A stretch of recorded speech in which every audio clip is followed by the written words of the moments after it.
Video game Fables is an RPG. It has fast battles, slow walking, cute characters, and a sense of humor. Seriously, this game does not take itself seriously at all. At one point, there's a throne, like the chair, that's in charge of everything. They're ruling over everything. That's weird. And one of the main characters uses a frying pan as a special attack. I consider that also to be weird. Sure, it's a parody of RPGs, but I believe it's written in a way that is enjoyable to a wider audience. Also, there's some really interesting takes on turn-based combat. I can't wait to show you. So, to get this out of the way immediately, you're playing a video game inside a video game. The game was paused for too long and now it's all broken. Don't leave your games running, kids. Although the news story and reason for your quest is that the castle was taken along with the king and the villain. The king's in that chair, of course, a throne, and the villain's the green guy with a little crown on his head. The whole castle was taken. They just happened to be inside. Whoops.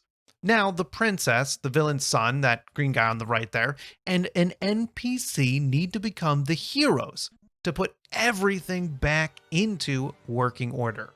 It is kind of funny how no one seems to be taking anything very seriously. You're gallivanting around the world to get to the bottom of this, but in the silliest way possible. Moving on to the combat, which at first glance looks familiar if you've played an RPG before. Although here it's quick. I mean really quick. You take turns extremely fast and this is desired. You want to pick your action as fast as possible. You see, you'll do more damage the faster you take the turn. I mean, within reason. You see that little clock that just appeared right there? That shows the range at how fast you need to take the turn so you'll get that extra damage. Of course, you can take as long as you want to think about your turn. But who doesn't want extra damage? So we've been looking at a fairly standard battle in this game. In fact, I would say as far as RPGs go, this is what everyone's used to, right? That's what I said. However, sometimes Video Game Fables looks like this. Give it a moment. It's going to get weird in a second. There it is. In this battle, you're not only controlling the normal characters on the ground in a normal, quote-unquote, RPG battle, but you're also controlling this dragon overlooking the battle, and you have to shoot those green guys before they heal the enemy, or shoot the brown guys, which will hurt your party. I had so much fun with this battle. Keep in mind, this isn't the only one that has a unique aspect to it. There are several others I could show here, but I fully expect you to play this game after watching this video, and I don't want to spoil them for you. You know, I want to add here that I really appreciate when you're looking at this separate view away from the battle, you can still see the UI of the battle. That's wild. Anyway, to make it clear what customizations are available for your party, I think it's best if we look at this party screen. There are weapons, accessories, and skills for each character, and you can also increase the level of the entire party. You can see those buttons in the top left-hand corner of the screen, but everything uses a shared pool of experience. You can see the amount of experience I have available at the top of the screen on the sort of left side there. So if you equip a better weapon or open up a skill slot, then that will take away from some of the pool of experience. So you can also refund that. There are no mistakes. You have that experience forever.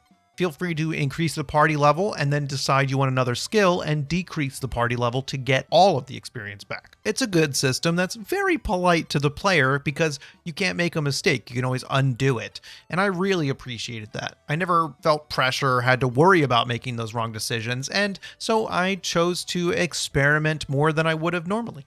Oh, I should probably explain sort of how these battles work. Note that you can only use your attack special skills after you crit. Now, crit percentages are very high in this game, so you will have many opportunities to use those skills. It's a little annoying that you can't just use your skills whenever you want, but At least you don't have to worry about a mana system or mana potions or any of that business. You can get more skills back in town, and you will want to have a variety of them because some enemies are weaker or more resistant to specific types of damage. For example, Tater, the green guy, his starting special move is a fireball, which is good against ice enemies. You'd expect that. You can scan enemies to find out what they're weak to. I didn't really use it that much. Now, for weapons, there are 8 different kinds. You can see the ones I chose for the characters on the screen right now. They're holding them. Each weapon has a bonus associated with it that helps the character. So, for example, again, the frog green guy, Tater in the top, that guy does magic damage, so giving him the wand, which adds magic damage to his attacks and helps buff his magic damage, seems like a no-brainer to me. Now, I have a strong feeling about which weapon is best for which character, but I think you could use any for any of them. I'm wondering, and maybe you can help me answer this, do all RPGs need a world map?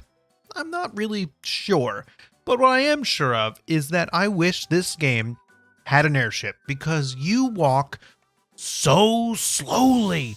It is brutal how slow these characters walk. I just want to get to the next castle, cave, or swamp.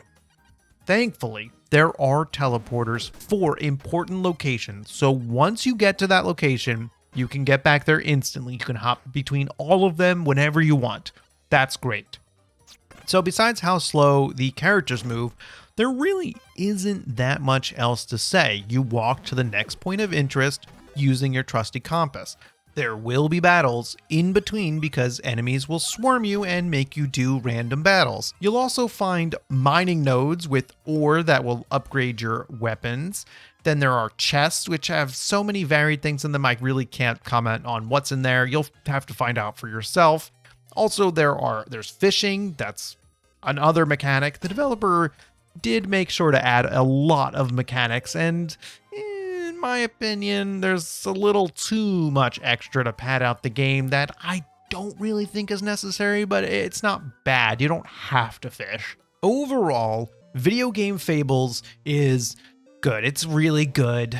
If you like RPGs, then I definitely recommend this game.